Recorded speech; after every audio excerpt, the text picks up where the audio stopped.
ଲୁକ ଅଧ୍ୟାୟ 22 ସର୍ବମୋଟ 71 ପଦ।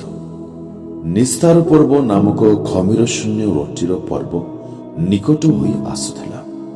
ଆଉ ପ୍ରଧାନ ଯାଜକ ଓ ଶାସ୍ତ୍ରୀମାନେ କିପରି ତାହାଙ୍କୁ ବିନାଶ କରିପାରନ୍ତି ସେଥିର ଉପାୟ ଖୋଜୁଥିଲେ, କାରଣ ସେମାନେ ଲୋକମାନଙ୍କୁ ଭୟ କରୁଥିଲେ। ସେତେବେଳେ ଦ୍ୱାଦଶଙ୍କ ସଂଖ୍ୟା ମଧ୍ୟରେ ଅନ୍ତର୍ଗତ ଇସ୍କାରିଓତ ନାମକ ଜିହୁଦା ଠାରେ ଶୟତାନ ପ୍ରବେଶ କଲା। ଆଉ ସେ ଯାଇ କି ଉପାୟରେ ତାହାଙ୍କୁ ପ୍ରଧାନ ଯାଜକ ଓ ସେନାପତିମାନଙ୍କ ହସ୍ତରେ ସମର୍ପଣ କରିପାରେ ତାହା ସେମାନଙ୍କ ସହିତ ପରାମର୍ଶ କଲା। ସେଥିରେ ସେମାନେ ଆନନ୍ଦିତ ହେଲେ ଓ ତାହାକୁ ଟଙ୍କା ଦେବା ପାଇଁ ଚୁକ୍ତି କଲେ। ଆଉ ସେ ସମ୍ମତ ହୋଇ ଲୋକସମୂହର ଅସାକ୍ଷାତରେ ତାହାଙ୍କୁ ସେମାନଙ୍କ ହସ୍ତରେ ସମର୍ପଣ କରିବା ନିମନ୍ତେ ସୁଯୋଗ ଅନ୍ୱେଷଣ କରିବାକୁ ଲାଗିଲା। ପରେ ଯେଉଁଦିନ ନିସ୍ତାର ପର୍ବର ମେଷଶାବକ ବଳିଦାନ କରିବାକୁ ହୁଏ, ଖମିର ଶୂନ୍ୟ ରୋଟି ପର୍ବର ସେହି ଦିନ ଉପସ୍ଥିତ ହେଲା। ଆଉ ସେ ପିତର ଓ ଯୋହନଙ୍କୁ ଏହା କହି ପଠାଇଲେ, ଆମ୍ଭେମାନେ ଯେପରି ଭୋଜନ କରିପାରିବୁ, ଏଥିପାଇଁ ତୁମ୍ଭେମାନେ ଯାଇ ଆମ୍ଭମାନଙ୍କ ନିମନ୍ତେ ନିସ୍ତାର ପର୍ବର ଭୋଜ ପ୍ରସ୍ତୁତ କର। ସେଥିରେ ସେମାନେ ତାହାଙ୍କୁ ପଚାରିଲେ, ଆମ୍ଭେମାନେ କେଉଁ ସ୍ଥାନରେ ପ୍ରସ୍ତୁତ କରିବୁ ବୋଲି ଆପଣ ଇଚ୍ଛା କରନ୍ତି? ସେ ସେମାନଙ୍କୁ କହିଲେ, ଦେଖ, ତୁମ୍ଭେମାନେ ନଗରରେ ପ୍ରବେଶ କରନ୍ତି, ଜଳକୁମ୍ଭ ଘେନି ଯାଉଥିବା ଜଣେ ଲୋକ ତୁମ୍ଭମାନଙ୍କୁ ଭେଟିବ।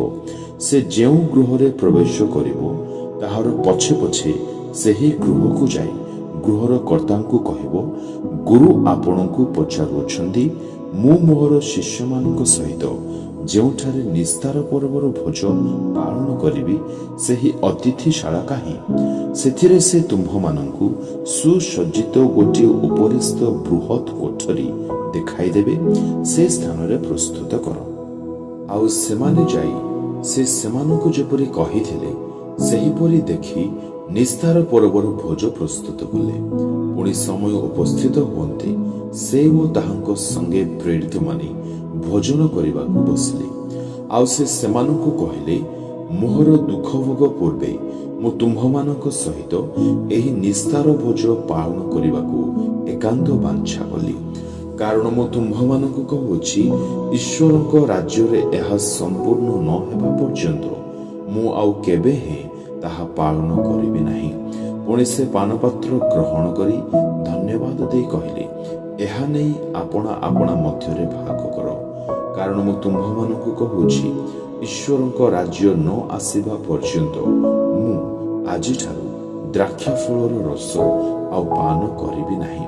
ପୁଣି ସେ ରୋଟି ଘେନି ଧନ୍ୟବାଦ ଦେଲେ ଓ ତାହା ଭାଙ୍ଗି ସେମାନଙ୍କୁ ଦେଇ କହିଲେ, ତୁମ୍ଭମାନଙ୍କ ନିମନ୍ତେ ଦତ୍ତ ହେଉଥିବା ମୋହର ଶରୀର ଏହି, ମୋତେ ସ୍ମରଣ କରିବା ନିମନ୍ତେ ଏହା କର।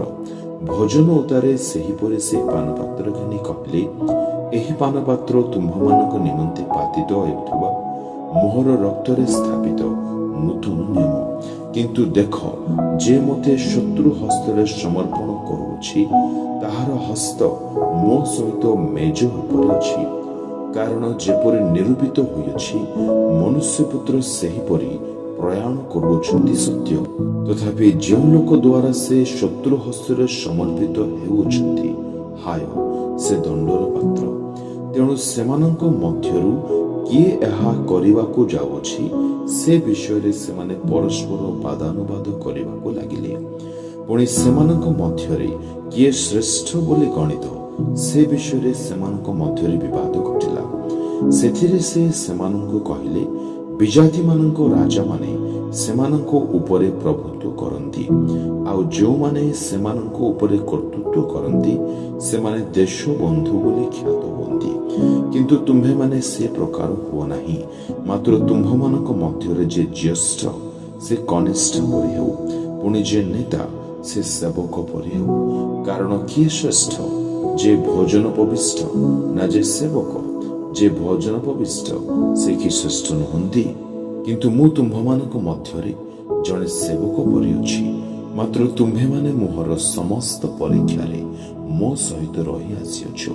ଏଣୁ ମୋହର ପିତା ଯେପରି ମୋ ନିମନ୍ତେ ରାଜ୍ୟ ନିରୂପଣ କଲେ, ମୁଁ ମଧ୍ୟ ସେପରି ତୁମ୍ଭମାନଙ୍କ ନିମନ୍ତେ ନିରୂପଣ କରୁଅଛି, ଯେପରି ତୁମ୍ଭେମାନେ ମୋହର ରାଜ୍ୟରେ ମୋ ମେଜରେ ଭୋଜନ ପାନ କରିବ, ପୁଣି ସିଂହାସନରେ ଉପବେଶନ କରି ଇସ୍ରାଏଲର 12 ଗୋଷ୍ଠୀକି ଶାସନ କରିବ। ସିମୋନ ସିମୋନ, ଦେଖ, ଗହମକୁ ଚାଲୁଣିରେ ଚଲାଇବା ପରି ଶୈତାନ ତୁମ୍ଭମାନଙ୍କୁ ଚଲାଇବାକୁ ଅନୁମତି ପାଇଅଛି, କିନ୍ତୁ ତୁମ୍ଭର ବିଶ୍ୱାସ ଯେପରି ଲୋପ ନ ହୁଏ, ଏଥିପାଇଁ ମୁଁ ତୁମ୍ଭ ନିମନ୍ତେ ନିବେଦନ କଲି। ପୁଣି ତୁମ୍ଭେ ଫେରିଲା ଉତ୍ତାରେ ଆପଣା ଭାଇମାନଙ୍କୁ ସୁସ୍ଥିର କର। ମାତ୍ର ସେ ତାହାଙ୍କୁ କହିଲେ, ହେ ପ୍ରଭୁ, ଆପଣଙ୍କ ସହିତ କାରାଗାରକୁ ଯିବାକୁ ଓ ମୃତ୍ୟୁଭୋଗ କରିବାକୁ ପ୍ରସ୍ତୁତ ଅଛି।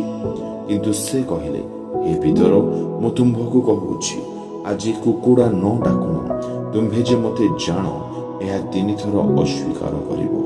ଆଉ ସେ ସେମାନଙ୍କୁ କହିଲେ, ଯେତେବେଳେ ମୁଁ ତୁମ୍ଭମାନଙ୍କୁ ଗାଞ୍ଜିଆ, ଝୋଲି ଓ ଜୋତା ବିନା ପଠାଇଥିଲି, ସେତେବେଳେ ତୁମ୍ଭମାନଙ୍କର କି କିଛି ଅଭାବ ହୋଇଥିଲା? ସେମାନେ କହିଲେ, କିଛି ନାହିଁ। ସେଥିରେ ସେ ସେମାନଙ୍କୁ କହିଲେ, ମାତ୍ର ଏବେ ଯାହାର ଗାଞ୍ଜିଆ ଅଛି ସେ ତାହା ନେଉ, ସେହି ପ୍ରକାରେ ଝୋଲି ମଧ୍ୟ ନେଉ। ଆଉ ଯାହାର ନାହିଁ ସେ ଆପଣା ଚାଦର ଖଣ୍ଡକ ବିକି ଖଣ୍ଡା କିଣୁ। କାରଣ ମୁଁ ତୁମ୍ଭମାନଙ୍କୁ କହୁଅଛି, ସେ ଅଧାର୍ମିକମାନଙ୍କ ସହିତ ଗଣିତ ହେଲେ ଏହି ଯେଉଁ ବାକ୍ୟ ଲେଖା ଅଛି ତାହା ମୋ ଠାରେ ସିଦ୍ଧ ହେବା ଆବଶ୍ୟକ। ଯେଣୁ ମୋ ସମ୍ବନ୍ଧୀୟ କଥା ସିଦ୍ଧ ହେଉଅଛି। ସେଥିରେ ସେମାନେ କହିଲେ, ପ୍ରଭୁ, ଦେଖନ୍ତୁ, ଏଠାରେ 2ଟା ଖଣ୍ଡା ଅଛି। ପୁଣି ସେ ସେମାନଙ୍କୁ କହିଲେ, ଯଥେଷ୍ଟ। ସେ ବାହାରେ ଆପଣା ଧାରାନୁସାରେ ଜିତ ପର୍ବତକୁ ଗଲେ, ଆଉ ଶିଷ୍ୟମାନେ ମଧ୍ୟ ତାହାଙ୍କ ପଛେ ପଛେ ଗଲେ। ସେହି ସ୍ଥାନରେ ଉପସ୍ଥିତ ହୋଇ ସେ ସେମାନଙ୍କୁ କହିଲେ, ପରୀକ୍ଷାରେ ଯେପରି ନ ପଡ଼, ଏଥିପାଇଁ ପ୍ରାର୍ଥନା କର। ଆଉ ସେ ସେମାନଙ୍କ ଠାରୁ ପ୍ରାୟ 100 ହାତ ଦୂରକୁ ଯାଇ ଜାନୁପାତି ଏହି ପ୍ରାର୍ଥନା କରିବାକୁ ଲାଗିଲେ, ହେ ପିତା, ଯଦି ତୁମ୍ଭର ଇଚ୍ଛା ଥାଏ, ତେବେ ଏହି ପାନପାତ୍ର ମୋ ଠାରୁ ଦୂର କର। ତଥାପି ମୋହର ଇଚ୍ଛା ନୁହେଁ, ମାତ୍ର ତୁମ୍ଭର ଇଚ୍ଛା ସଫଳ ହେଉ।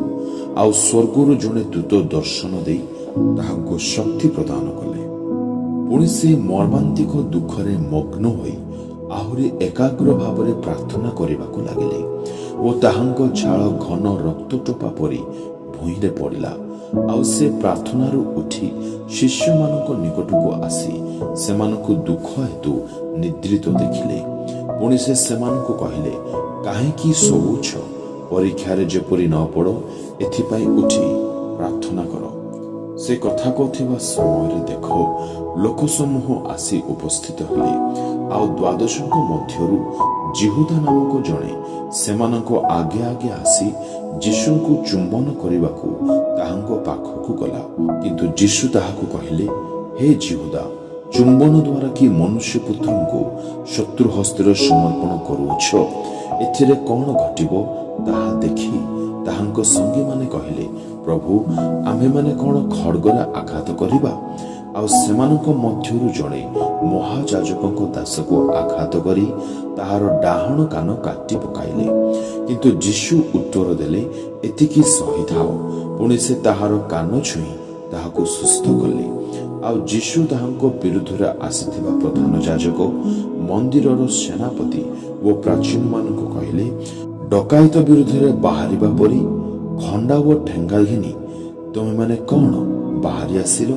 ମୁଁ ପ୍ରତିଦିନ ତୁମମାନଙ୍କ ସହିତ ମନ୍ଦିରରେ ଥିବା ସମୟରେ ତୁମ୍ଭେମାନେ ମୋ ବିରୁଦ୍ଧରେ ହାତ ବଢ଼ାଇଲ ନାହିଁ।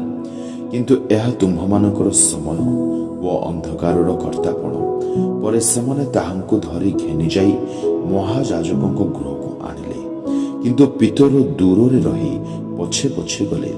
ଆଉ ସେମାନେ ପ୍ରାଙ୍ଗଣର ମଧ୍ୟସ୍ଥଳରେ ନିଆଁ ଜାଳି ଏକାଠି ବସନ୍ତି। ପିତର ସେମାନଙ୍କ ମଧ୍ୟରେ ବସି ରହିଲେ। ଜଣେ ଦାସୀ ତାଙ୍କୁ ନିଆଁ ପାଖରେ ବସିଥିବା ଦେଖି ତାଙ୍କୁ ଏକଦୃଷ୍ଟିରେ ଚାହିଁ କହିଲା, ଏ ଲୋକଟା ମଧ୍ୟ ତାହା ସାଙ୍ଗରେ ଥିଲା। କିନ୍ତୁ ସେ ଅସ୍ୱୀକାର କରି କହିଲେ, ହେ ନାରୀ, ମୁଁ ତାହାକୁ ଜାଣେ ନାହିଁ। ଅଳ୍ପ ସମୟ ଉତ୍ତାରେ ଆଉ ଜଣେ ତାଙ୍କୁ ଦେଖି କହିଲା, ତୁମ୍ଭେ ମଧ୍ୟ ସେମାନଙ୍କ ମଧ୍ୟରୁ ଜଣେ। କିନ୍ତୁ ପିତର କହିଲେ, ନାହିଁ ଭାଇ, ମୁଁ ନୁହେଁ। ପ୍ରାୟ ଘଣ୍ଟାକ ପରେ ଆଉ ଜଣେ ଦୃଢ଼ ଭାବରେ କହିବାକୁ ଲାଗିଲା, ଏଇ ଲୋକଟା ମଧ୍ୟ ନିଶ୍ଚୟ ତାହାର ସଙ୍ଗରେ ଥିଲା, କାରଣ ସେ ତ ଗାଲିଲୀୟ ଲୋକ। କିନ୍ତୁ ପିତର କହିଲେ, ଭାଇ, ତୁମ୍ଭେ ଯାହା କହୁଅଛ ମୁଁ ତାହା ଜାଣେ ନାହିଁ। ସେହି କ୍ଷଣି ସେ କଥା କହୁ କହୁ କୁକୁଡ଼ା ଡାକିଲା। ପୁଣି ପ୍ରଭୁ ବୁଲି ପଡ଼ି ପିତରଙ୍କୁ ଏକ ଦୃଷ୍ଟିରେ ଚାହିଁଲେ। ସେଥିରେ ଆଜି କୁକୁଡ଼ା ଡାକିବା ପୂର୍ବରୁ ତୁମ୍ଭେ ମୋତେ 3 ଥର ଅସ୍ୱୀକାର କରିବ। ଏହି ଯେଉଁ କଥା ପ୍ରଭୁ ପିତରଙ୍କୁ କହିଥିଲେ ତାହା ତାଙ୍କ ମନରେ ପଡ଼ିଲା। ଆଉ ସେ ବାହାରକୁ ଯାଇ ଅତ୍ୟନ୍ତ ବ୍ୟାକୁଳ ହୋଇ ରୋଦନ କଲେ। ଆଉ ଯେଉଁ ଲୋକମାନେ ଯୀଶୁଙ୍କୁ ଧରି ରଖିଥିଲେ ସେମାନେ ତାହାଙ୍କୁ ପ୍ରହାର କରୁ କରୁ ପରିହାସ କଲେ। ପୁଣି ତାହାଙ୍କ ମୁହଁ ଘୋଡ଼ାଇ ତାହାଙ୍କୁ ପଚାରିବାକୁ ଲାଗିଲେ, ତୁ ପରା ଭାବବାଦୀ, କହ ତ କିଏ ତୋତେ ମାଇଲା? ପୁଣି ସେମାନେ ଆହୁରି ଅନେକ କଥା ତାହାଙ୍କ ବିରୁଦ୍ଧରେ କହି ତାହାଙ୍କର ନିନ୍ଦା କରିବାକୁ ଲାଗିଲେ।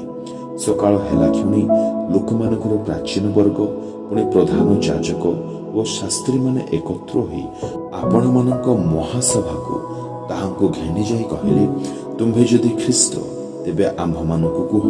କିନ୍ତୁ ସେ ସେମାନଙ୍କୁ କହିଲେ, ମୁଁ ଯଦି ଆପଣମାନଙ୍କୁ କହେ ଆପଣମାନେ ତ ବିଶ୍ୱାସ କରିବେ ନାହିଁ। ପୁଣି ମୁଁ ଯଦି ପ୍ରଶ୍ନ କରେ ଆପଣମାନେ ଉତ୍ତର ଦେବେ ନାହିଁ। କିନ୍ତୁ ଅଦ୍ୟାବଧି ମନୁଷ୍ୟପୁତ୍ର ଈଶ୍ୱରଙ୍କ ପରାକ୍ରମର ଦକ୍ଷିଣ ପାର୍ଶ୍ୱରୁ ଉପବିଷ୍ଟ ହେବେ। ସେଥିରେ ସମସ୍ତେ ପଚାରିଲେ, ତେବେ ତୁମ୍ଭେ କ'ଣ ଈଶ୍ୱରଙ୍କ ପୁତ୍ର? ସେ ସେମାନଙ୍କୁ କହିଲେ, ମୁଁ ସେହି ବୋଲି ଆପଣମାନେ କହୁଅଛନ୍ତି।